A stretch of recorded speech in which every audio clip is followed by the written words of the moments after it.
How do you go from being an NBA All-Star from the New Jersey Nets, Jayson Williams, who was beloved by fans, and Jayson Williams slams off the inbound and then pushes Rodman, to a convicted felon who killed a man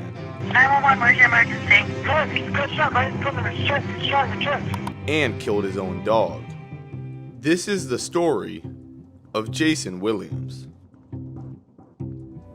To tell the full story, we got to go back to 1990 when Jayson Williams was picked 21st overall in the NBA draft. The Phoenix Suns select Jayson Williams from St. John's University. This is a man who might have been a lottery pick without that injury to his foot. Well, I think it's a good selection right there because he's a young, aggressive player. He can score, he can rebound. They need that kind of player to help back up a Kurt Rambis. I think it's a very good selection. In college, Williams was a star at St. John's University, so it was no surprise he was drafted in the first round. While Williams was picked by the Phoenix Suns, his draft rights were immediately traded to the 76ers, where he spent the first 2 seasons of his NBA career. On the Sixers, Williams played spot minutes, only averaging about 4 points and 2.5 rebounds per game. But after the 1991-92 season, Williams was traded to the New Jersey Nets, and this is where his career really took off. Down to the Nets, getting another try. The lob. Jayson Williams with the catch and slam all in one motion. Williams lost 25 pounds, shed the bar, and stopped drinking alcohol during the season. Considered to be one of the strongest players in the league, while not a consistent scorer, Williams has turned to a role that also defines him off the court. Rebounder. I tried it for one night, and I think I pulled out like 16 rebounds, like 18 minutes. I was like, man, I can make a living at this. His best season for the Nets, he averaged 13 points and almost 14 rebounds. That year, he was named an NBA All-Star. From New York, St. John's University, and a first-time All-Star from the New Jersey Nets, Jayson Williams. But the next season, Williams fractured his right leg in a regular season game versus the Atlanta Hawks. And just like that, his NBA career came to a sudden end. This was devastating for Nets fans. Williams was considered a fan favorite in New Jersey, and many considered him a Nets legend. But Williams' reputation would soon change overnight. Let's start from the beginning of this night. It was February 13th, and Jayson Williams was set to go to a Globetrotters basketball game in Pennsylvania. For 72 years and more than 20,000 games, the ambassadors of goodwill have entertained millions around the world. Today at Disney World, the world tour magic of the Harlem Globetrotters continues with memories, always different, always fun. Williams was friends with some members of the Globetrotters team, so he and his brother went to watch them play. After the game, Williams, his brother, and 4 Globetrotters decided to go out to get dinner. They were chauffeured by their limo driver, Gus Christofi, a 55-year-old New Jersey native. Not only was Gus their limo driver, but he was also a big fan of Jayson Williams. After dinner, the whole group went back to Williams' house in Milford, New Jersey. They had all been drinking, but decided to keep the night going. Once they arrived, the group decided to invite the limo driver, Gus, inside to hang out with everyone. In the house, it started off with just sharing stories and having a good time. After talking for a little, Williams decided to show off a gun from his collection. He brought down a 12-gauge Browning shotgun to show the group. He played around with the gun for a little while, before he ended up pointing it at Gus Christofi, and he accidentally fired it. But he grabs the gun first off the rack, takes it off, cracks it open. In that action, is the shell or bullet, whatever you want to call it, supposed to pop out? Well, it won't pop out until after you pull the trigger. And when he took it, he brought it up, and then he had his finger in the trigger, so when he brought it up, it fired. This gun, any gun, most guns will not go off unless you pull that trigger. Curly Boo Johnson was a member of the Globetrotters who was at the house that night. His account of what happened shortly after Gus was shot will leave you scarred. Oh, go ahead. When you heard that blast, did you know what it was? Yeah, I knew exactly what it was when I heard the blast. What did you think it was? Or what did you know it was? Shotgun blast, or gun blast. I heard someone say, "Oh my God." Do you know who said, "Oh my God"? Jayson. He had his hands on his head. Oh my God. Could you show us how he had his hands? Oh my God, oh shit. Are you okay? I fucked up my life. What did you do when you saw Gus, Mr. Johnson? I paused for a second, then I knelt down to him. Did you actually see Mr. Christofi? Yes, I tried to talk to him. What did you say? I yelled out to him, "Gus, are you okay? Gus." He didn't respond. And at that time, I just said, "Hell no," and I ran out of there pretty fast. Why was it that you were not truthful with the police when you gave your statement? A couple of reasons. I knew that there was different stories being told. I didn't want to be involved. Lastly, I didn't want to get on the bad side of Jayson. 45 long minutes went by after Gus was shot before they decided to call the police. But instead of coming clean, Jayson Williams decided to get his brother to lie to the police and claim that Gus shot himself to commit suicide. 911, where's your emergency? Yeah, we have an emergency. Somebody just got shot. Okay, yeah, this man just got shot. He picked up a gun that was loaded and shot him.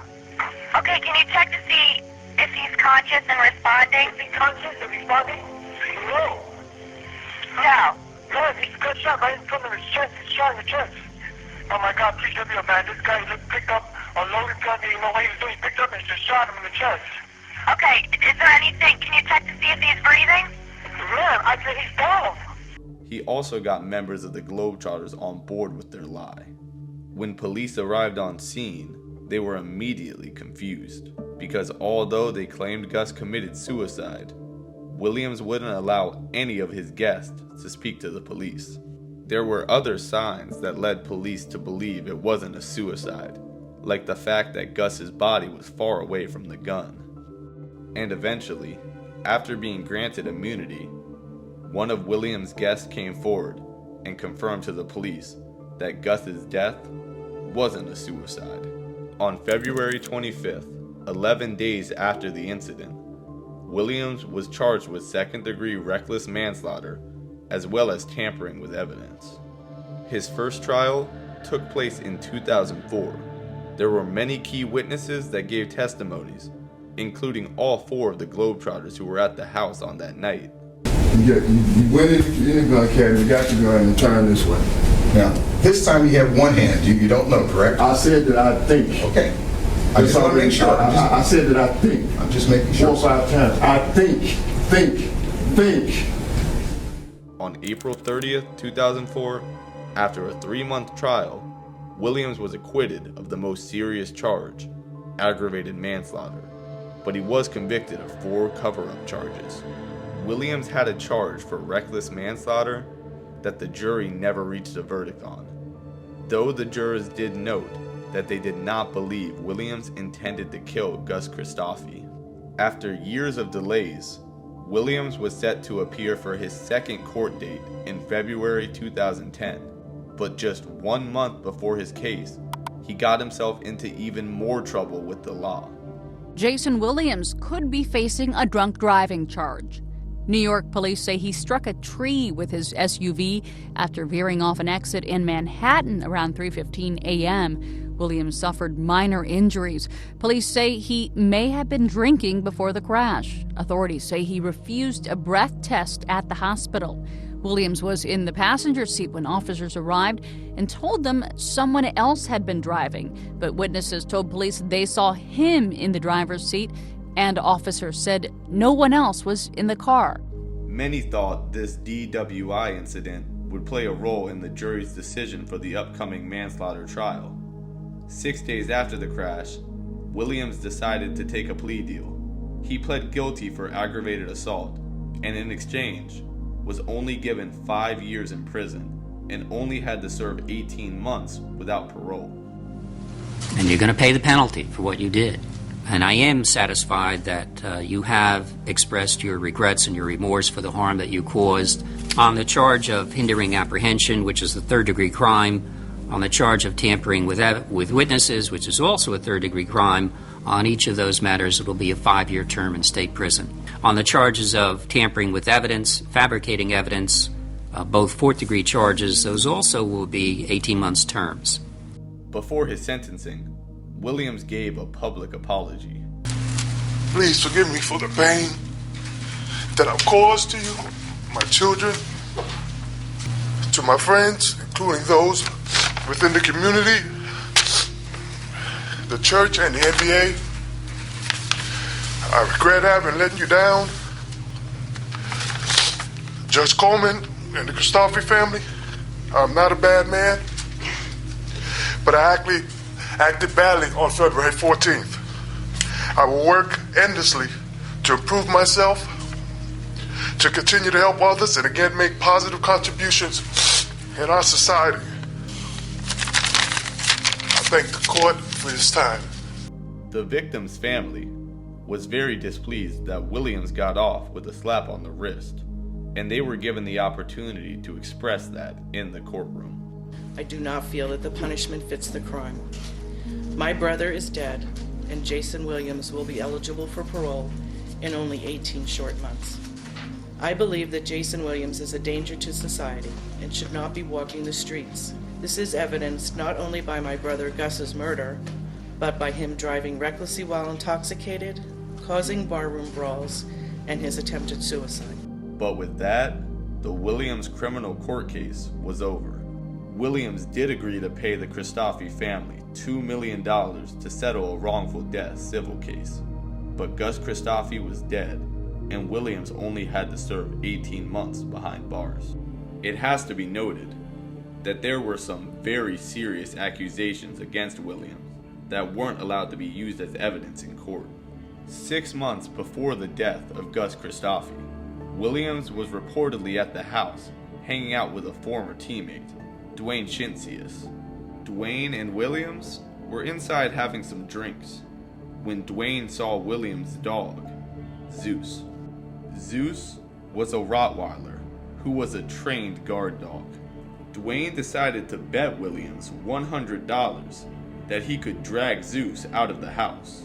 Now, while Zeus was a trained guard dog, Dwayne Shinsius stood at 7'2" and weighed 260 pounds, so to no one's surprise, he was able to win the bet. Shinsius reported that after the bet was over, Williams grabbed a shotgun and shot Zeus once in the body and once in the head. Shinsius said that after Williams shot Zeus, he turned the shotgun to point it at him and told him to go bury Zeus out back. Williams and his attorneys denied these allegations, and this evidence wasn't allowed to be used in the Williams trial. Williams was released from prison on April 13th, 2012. Since being released, he has published multiple books. In his book, Humbled, he confessed that on 9 different occasions, he almost ended another person's life with a gun. In 2016, Williams again found himself in trouble with the law. Former NBA star and New Jersey Net Jayson Williams arrested and charged with DWI. Sullivan County deputies responding to a single car crash on County Route 121 in Hortonville. That's when they found the 47-year-old Williams. He was taken to a hospital after suffering minor injuries. Officials say blood tests showed he was driving above the legal limit. Williams was then arrested, issued a ticket, and released. As a result of his DUI, Williams went to rehab and has since been sober. That's my only job, just be sober. I don't know what happened yesterday. I know I was sober. I damn sure don't know what's gonna happen tomorrow, but I'm sitting before you right now and I'm sober. Every time somebody comes over and I'm volunteering to help them, I'm really not helping them. They're helping me. I have to see somebody hurting for me to get better and stay on the right course. I watched your reaction as we played the video there. It's still hard for you to watch some of that. Yes, it is difficult. You know, there's not an hour that goes by, Greg, that I don't think about, you know, the destruction I have caused, not just to Mr. Christofi and his family, but to my family and my friends. And anytime I'm having too much fun, the guilt comes back, and I'm sorry, and I take responsibility for that, and I think about it all the time. Even after all these years? Every day. Yeah. Every day.